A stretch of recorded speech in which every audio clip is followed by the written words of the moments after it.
కాంగ్రెస్ ప్రభుత్వం సంవత్సర కాలం పూర్తి చేసుకుంటున్నటువంటి సందర్భంలో ఈ రాష్ట్ర ప్రజలందరికీ ఒక పెద్ద పండుగలాగా ఇస్తున్నటువంటి ఒక గొప్ప కానుక. సంబరాలు రాష్ట్ర వ్యాప్తంగా జరుపుకుంటున్నాం. ఈ సంబరాలన్నీ కూడా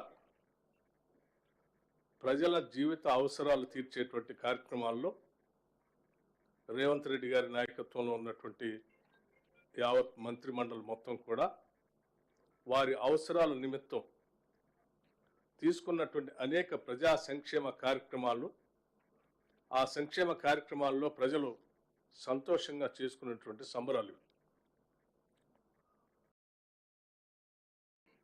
మా హౌసింగ్ శాఖ మార్చులు శ్రీనివాసరెడ్డి గారు అట్లాగే శాఖ అధికారులు చెప్పినట్టుగా ప్రతి జీవికి ఒక గూడు అవసరం.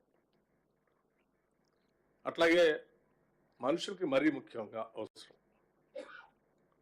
ఇల్లు అనేది లేకుండా ఉన్నటువంటి వాళ్ళు ఉంటే వాళ్ళకి ఎంత బాధనో, అందరూ బాగుండాలని కోరుకునేటువంటి అందరికీ వాళ్ళకి కూడా అంతే బాధ. ఈరోజు మనం చేసేటువంటి ఈ యాప్ ప్రారంభోత్సవ కార్యక్రమం రాష్ట్రంలో ఉన్నటువంటి లక్షలాది మంది ఇల్లు లేనటువంటి పేద ప్రజలకి ఇల్లు శాంక్షన్ చేసే కార్యక్రమాన్ని పెద్ద ఎత్తున లాంఛనంగా ఈరోజు మొదలు పెడుతున్నటువంటి కార్యక్రమం ఇది ముఖ్యమంత్రిగా ఉన్నటువంటి రేవంత్ రెడ్డి గారు ఆనాడు రాష్ట్ర కాంగ్రెస్ కమిటీ అధ్యక్షులుగా పెద్ద ఎత్తున అనేక ప్రాంతాల్లో పాదయాత్ర చేసినటువంటి సందర్భంలో కానీ, భారీ బహిరంగ సభలు ఏర్పాటు చేసినప్పుడు కానీ, అట్లాగే నేను సిఎల్పి లీడర్గా ఉన్నప్పుడు పాదయాత్ర ఆదిలాబాద్ నుంచి ఖమ్మం వరకు చేసినప్పుడు కానీ, ప్రజలందరూ వారి గుండె చప్పుల్ని రాష్ట్ర కాంగ్రెస్ నాయకత్వానికి తెలియజెప్పి ఈ రాష్ట్రం తెచ్చుకున్నదే ఆత్మగౌరవంతో బతకటానికి.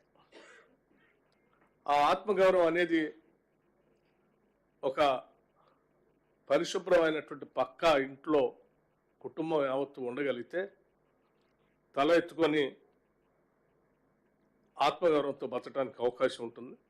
అందుకే ఈ రాష్ట్ర ప్రత్యేక రాష్ట్రం కావాలని కోరినప్పుడు సకల జన సమ్మెలో పెద్ద ఎత్తున పాల్గొని ఈ రాష్ట్ర అవతరణ కోసం ప్రతి ఒక్కళ్ళం మేము పోరాడాం. కానీ మా అవసరాలు కానీ మా ఆత్మగౌరవం కానీ ఏమాత్రం తీర్చకుండా 10 సంవత్సరాలు మా ఆస్తుల్ని వనరుల్ని దోపిడీ చేస్తున్నటువంటి ప్రభుత్వాన్ని తొందరగా తొలగించి ఇందిరమ్మ రాజ్యాన్ని తీసుకొని రండి, పేదల ప్రభుత్వంగా ప్రజల అవసరాలు తీర్చడం కోసం మీరందరూ ముందుండి నడిపించండి అని ప్రతి పేదవాడి గుండె చప్పుడు మా అందరికి వినిపించారు.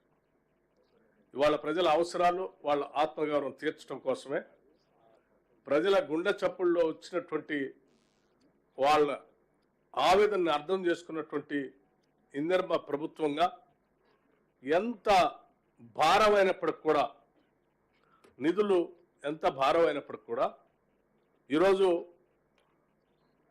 ఒక్కొక్క శాసనసభ నియోజకవర్గంలో 3500 ఇళ్లతో పాటు రాష్ట్ర వ్యాప్తంగా ఈరోజు చేస్తున్నటువంటి ఇళ్ల సంఖ్య సంబంధించినటువంటి ఆర్థిక భారం ఈ రాష్ట్ర ప్రభుత్వం పైన దాదాపు 22,500 కోట్ల రూపాయలు దీనిపైన భారం పడుతున్నప్పటికీ చాలా ధైర్యంగా ఒక ఉన్నతమైనటువంటి ఆలోచనతో ఈనాటి ఈ ప్రభుత్వం దీన్ని శాంక్షన్ చేసి ముందుకు పోతా ఉన్నాం.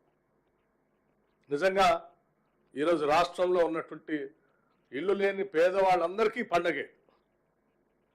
వాళ్ళ పండగతో వాళ్ళందరికీ ఇల్లు కావాలని కోరుకునే వాళ్ళందరికీ కూడా పండగే. ఈరోజు భూమి పూజ చేసే కార్యక్రమం ఓ పండగ, గృహప్రవేశం చేపించేది ఒక పండగ. అటువంటి పండుగలు పెద్ద ఎత్తున రాష్ట్రంలో 4.5 లక్షల కుటుంబాలకి చేసేటువంటి ఈ బృహత్తర మహోన్నతమైనటువంటి ఉన్నతమైన కార్యక్రమం ఈరోజు రాష్ట్ర ప్రభుత్వం చేయటం నిజంగా ఇందిరమ్మ రాజ్యానికి ఒక గొప్ప కార్యక్రమంగా మేము అందరం భావిస్తూ ఉన్నాం.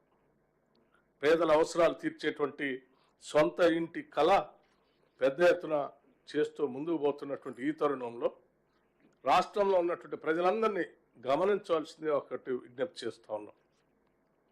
దాదాపు 7 లక్షల పైబడి అప్పుల భారం మా మీద వేసినప్పటికీ రైతాంగ సోదరుల కోసం 21,000 కోట్ల రూపాయలు నేరుగా వారి అకౌంట్లో మేము రుణమాఫీ కింద వాళ్ళ 2 లక్షల లోపల ఉన్నటువంటి రైతులు రుణమాఫీ అంతా పూర్తి చేసి, అట్లాగే ఆనాటి ప్రభుత్వం మనందరినీ తాకట్టు పెట్టి 7 లక్షల పైబడి అప్పు చేస్తే ఆ అప్పులు భారాన్ని కట్టడానికి ఇంకొక 64,000 కోట్ల రూపాయలు బ్యాంకులకు అప్పు కడుతూనే మళ్ళీ ఈరోజు 22,500 కోట్ల రూపాయలతో పేదల కోసం ఈరోజు ఈ ఇందిరమ్మ రాజ్య కార్యక్రమాన్ని ముందుకు తీసుకొని పోతా ఉన్నాం.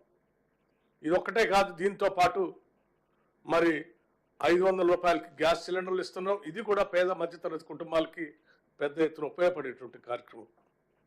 అట్లాగే 200 యూనిట్ లోపల కరెంటు వాడుకునేటువంటి వాళ్ళందరికీ కూడా ఉచితంగా 0 బిల్లు ఇచ్చే కార్యక్రమాన్ని కూడా మేము పెద్ద ఎత్తున మొదలుపెట్టి మార్చి నెల నుంచి ఉచితంగా ఇస్తా ఉన్నాం.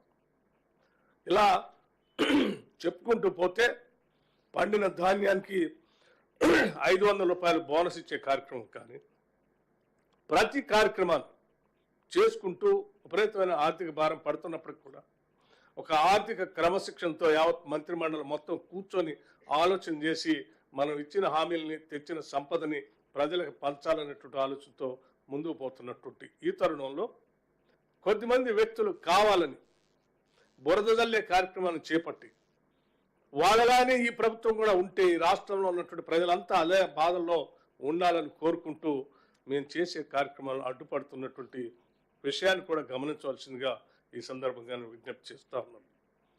పేద విద్యార్థులు కుటుంబాలకు సంబంధించినటువంటి వాళ్ళు చదువుకునేటువంటి వాళ్ళకి ఇంటిగ్రేటెడ్ రెసిడెన్షియల్ స్కూల్స్తో ఈ సంవత్సరమే 5,000 కోట్ల రూపాయలతో ఈ రాష్ట్ర ముఖ్యమంత్రి గారు మంత్రిమండలి అంతా కూర్చొని ఒక అద్భుతమైన ఇంటర్నేషనల్ స్టాండర్డ్లో ఉండేటువంటి రెసిడెన్షియల్ స్కూల్స్ని శాంక్షన్ చేసి ఈరోజు ముందుకు పోతా ఉన్నాం.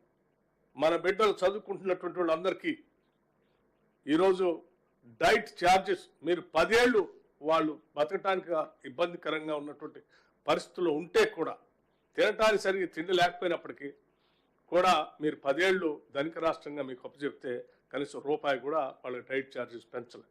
ఈరోజు రాష్ట్ర ప్రభుత్వం 40% ఒకటేసారి డైట్ ఛార్జెస్ పెంచి ముందుకు పోతాం.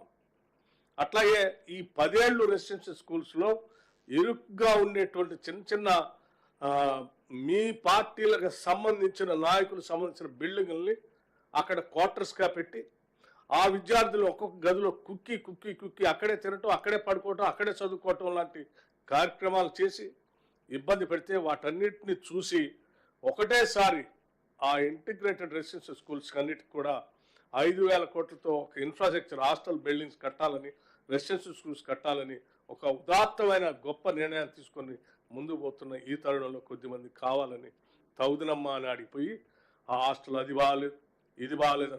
దానికి కారణం మీరే కదా. ఆనాడే మేము 5,000 కోట్లతో ఈరోజు మేము కడుతున్నట్టుగా మీ 10 ఏళ్లలో అవి కట్టి సరిగా చేసుంటే ఇవాళ ఆ పిల్లలు ఎదుర్కొనే వాళ్ళు కాదు కదా. మీరు చేసిన తప్పిదాలకి ఈరోజు ఆ పిల్లలు మూల్యం చెల్లిస్తూ ఉన్నారు.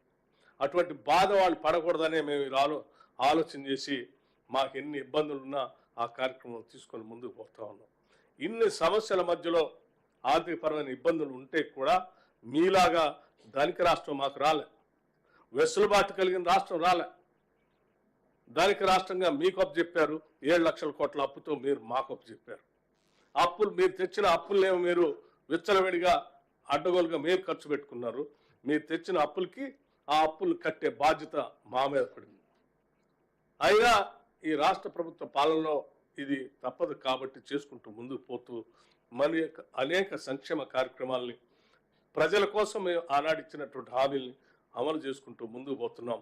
ఈరోజు ఈ ప్రత్యేకంగా ఏర్పడినటువంటి తెలంగాణ రాష్ట్రంలో 2014 తర్వాత ప్రత్యేక రాష్ట్రం కావాలని కోరిన మీదట వచ్చినటువంటి ఈ రాష్ట్రంలో ఈ ఇందిరమ్మ ఇల్లు 5 లక్షల రూపాయలు అనేది సువర్ణాక్షరాలతో లిఖించదగబడేటువంటి రోజు.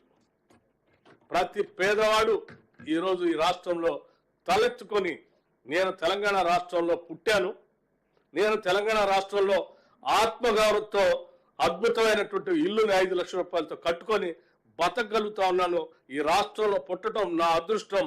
ఈ అదృష్టానికి కారణం ఇందిరమ్మ రాజ్యం అని తలెత్తుకొని ఆత్మగౌరవంతో బతికేటువంటి ఒక సంపూర్ణమైన కార్యక్రమానికి ఈరోజు యాప్ని మనం రిలీజ్ చేసుకుంటూ ముందుకు పోతున్నాం.